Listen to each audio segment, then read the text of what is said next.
Bienvenidos al análisis geopolítico de hoy, jueves 9 de julio, en Geopolítica Diaria. Un entierro que debía cerrar un capítulo en Irán coincide con la reapertura de la guerra en el estrecho de Hormuz en las últimas horas. En paralelo, la cumbre de la OTAN en Ankara terminó ayer miércoles con un compromiso económico histórico para Ucrania mientras misiles rusos alcanzaban Kiev durante las propias sesiones. A ello se suman un giro militar en Sudán y una transición de poder incompleta en Gaza, en una jornada en la que varios frentes abiertos avanzaron a la vez sin que ninguno llegara a resolverse. El foco más urgente está en el Golfo Pérsico. Estados Unidos lanzó en las últimas horas una nueva oleada de ataques contra Irán, la segunda en 2 días consecutivos, después de que el presidente Donald Trump afirmara que consideraba terminado el alto el fuego alcanzado en junio entre ambos países. El detonante fue el ataque de fuerzas iraníes contra al menos 3 buques comerciales que transitaban el estrecho de Hormuz el 6 y el 7 de julio, entre ellos un petrolero saudí y un buque catarí de gas licuado que sufrió un incendio en la sala de máquinas. El mando central de Estados Unidos afirmó que sus fuerzas atacaron cerca de 90 objetivos militares iraníes, entre ellos instalaciones de la Guardia Revolucionaria en la provincia de Bushehr, el aeropuerto de Iransar y la infraestructura portuaria de Chabahar, con el objetivo declarado de degradar la capacidad iraní de amenazar la libertad de navegación. Irán respondió por varias vías. La Guardia Revolucionaria afirmó haber atacado infraestructura de 4 bases estadounidenses en Kuwait y Bahrein, entre ellas el campamento Arifian y la base aérea Ali al-Salem en Kuwait, y las instalaciones de Yufer y la base Sheikh Isa en Bahrein, y advirtió que ampliaría sus represalias si continuaban los ataques estadounidenses.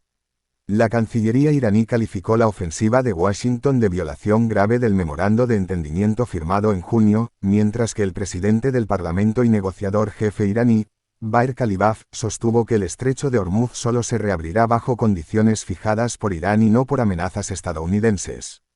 Arabia Saudí y Qatar condenaron los ataques contra sus buques como una agresión a la seguridad de la navegación internacional y al suministro energético global, en contravención del derecho internacional.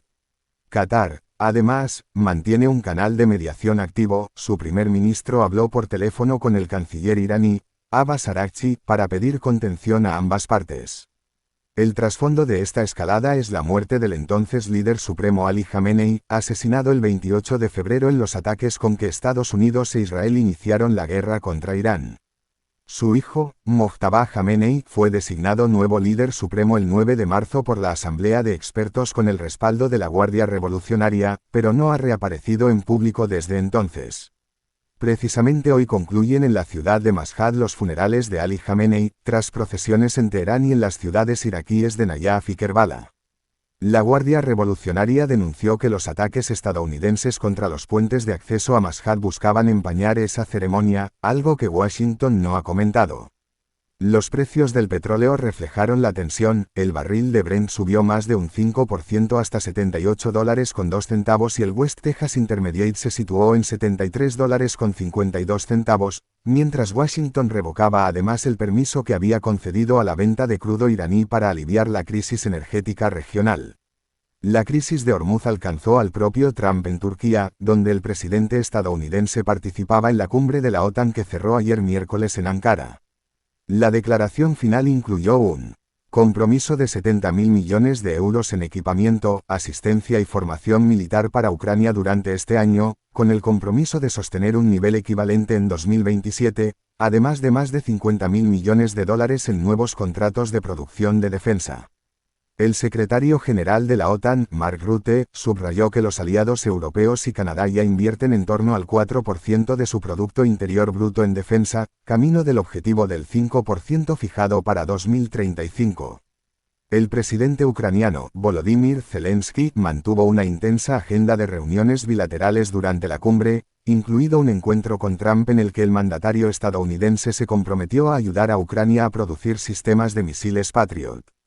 La necesidad de esa ayuda quedó subrayada durante la propia cumbre. Misiles rusos alcanzaron Kiev ayer miércoles y mataron, según informó el alcalde Vitaly Klitschko, al menos a 3 personas e hirieron a otras 14, 9 de ellas hospitalizadas, mientras que en Yarkov el número de heridos por otro ataque ruso ascendió a 34, según el gobernador regional Oleksiy Neubov.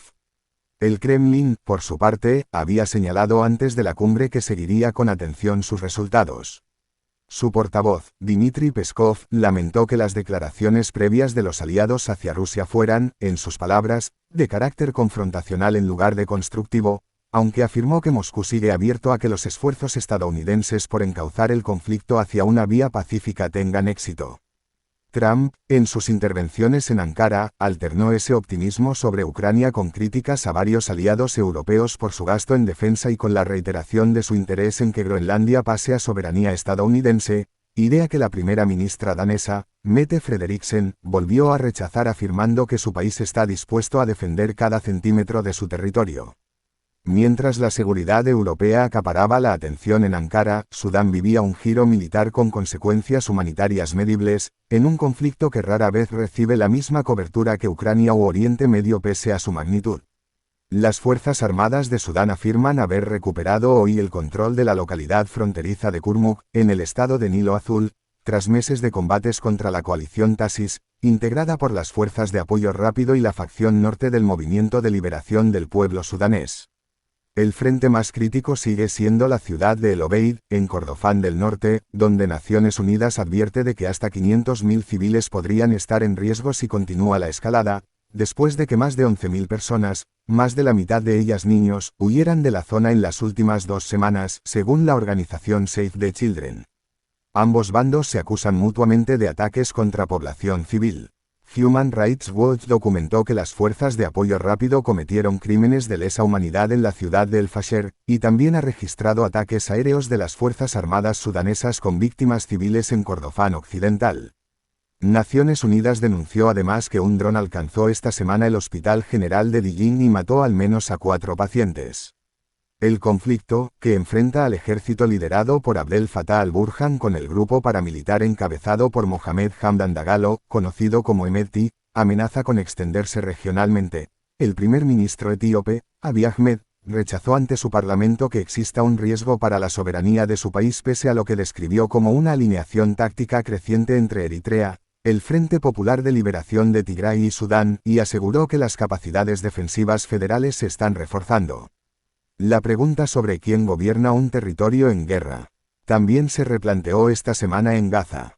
El movimiento palestino Hamás anunció el pasado lunes 6 de julio la disolución del comité que ha gobernado la franja durante casi 20 años, como paso hacia la transferencia de la Administración Civil al Comité Nacional para la Administración de Gaza, un organismo técnico respaldado por Naciones Unidas dentro del plan de paz impulsado por Estados Unidos. El portavoz de Hamás, Hassem Qasem, afirmó que el movimiento ha renunciado a toda autoridad de gobierno y pidió a Israel que retire sus fuerzas y permita la entrada del nuevo comité. A través de su responsable, Ali Saad, señaló que solo podrá asumir sus funciones cuando exista una autoridad única, un marco legal claro y una fuerza de seguridad unificada, condiciones que por ahora no se cumplen. Israel restó importancia al anuncio, un funcionario israelí lo calificó de maniobra dilatoria, y el país mantiene su exigencia de que jamás se desarme por completo antes de avanzar en la segunda fase del plan, algo que el movimiento no ha aceptado. La Junta de Paz presidida por Trump afirmó que evaluará hechos, no promesas. Sobre el terreno, la violencia continuó pese al alto el fuego vigente desde octubre. Ataques israelíes mataron a 8 personas ayer miércoles, incluidos 2 niños, según fuentes médicas palestinas, lo que eleva a 1084 el número de muertos por violaciones israelíes del alto el fuego desde que este entró en vigor, de acuerdo con el Ministerio de Salud de Gaza.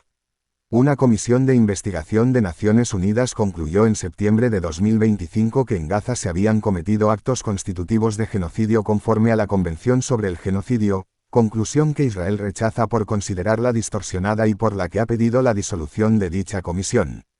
Otro organismo respaldado por Naciones Unidas trabajaba esta semana en un objetivo distinto. En Haití, el Consejo de Seguridad celebrará este mes su sesión periódica sobre el país, donde la violencia de bandas ha dejado más de 1.600 muertos en lo que va de 2026 y mantiene desplazadas a cerca de 1,5 millones de personas, según cifras de Naciones Unidas. La fuerza de supresión de bandas, con apoyo logístico de la organización, continúa desplegándose para reducir el control territorial de los grupos armados sobre Puerto Príncipe, mientras el gobierno haitiano recurre además a operaciones con drones cuyo impacto sobre la población civil ha sido cuestionado por organizaciones de derechos humanos. Los distintos frentes de hoy comparten un mismo patrón, transiciones de poder que aún no se completan mientras las armas siguen decidiendo el terreno. En Irán, el entierro de Ali Jamenei culmina hoy en Mashhad sin que su hijo y sucesor, Mojtaba Jamenei, se haya dejado ver en público desde que asumió el liderazgo hace 4 meses. Si aparece durante estas horas, ese primer gesto público podría indicar si Teherán opta por sostener el memorando de entendimiento pese a su tercer ciclo de violaciones mutuas en menos de un mes, o si la nueva generación de mando prefiere escalar antes de negociar. Esa decisión, tomada en los próximos días, determinará si el estrecho de Hormuz vuelve a paralizarse por completo. Gracias por acompañarnos un día más en Geopolítica Diaria. Si este análisis les resulta útil, síganos en el canal, denos like y compártanlo con quien también necesite entender el mundo de hoy.